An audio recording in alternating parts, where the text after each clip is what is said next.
Today I'm going to pull the used cam chain out of my 88 engine to compare with the 96 one. Today's job is to take the left-hand side cover off this 88 engine, recover the timing chain from it. It hasn't got any oil in it, so I think I can just tip it up on its right hand side, take the left hand side cover off and pull the flywheel and get that chain out fairly quickly. Notice that this 88 motor's got black powder coated covers on it.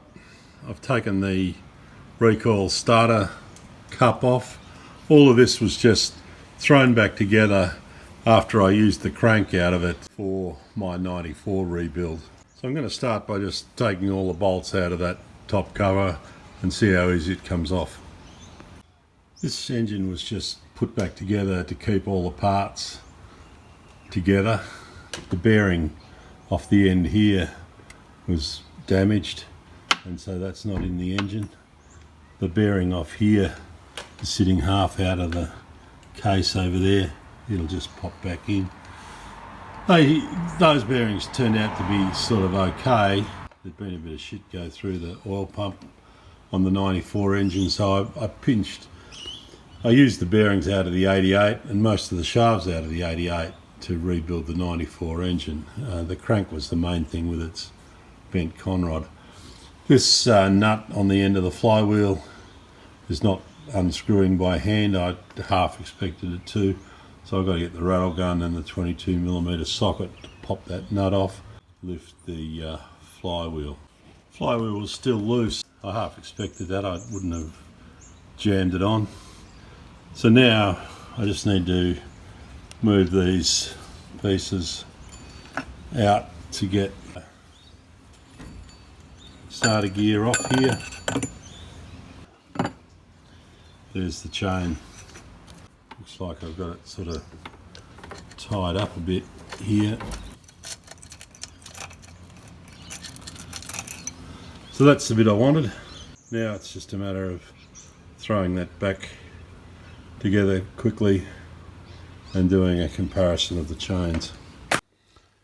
I've been trying to compare these two timing chains. How much should they stretch? They're 1/4 inch length links.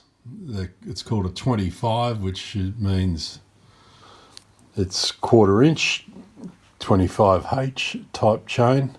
Over 12 inches, best I can measure is that both chains have stretched about the same, and that is between a 32nd and a 1/16 of an inch over 12 inches. That's less than 0.5%. Potentially could mean that both these chains are fine. I can't detect any difference between either of them. Because they've been in engines that have failed, I've bought a new one. It's a DID. It's going to cost me $27.80 plus about $6 freight, $33 something to get a chain like that delivered to me from Melbourne. And it's DID, the same brand as the OEM. I put the nice polished up cover on with the new gasket just to keep the dust out while I wait for the timing chain. Get out to your shed and have some fun.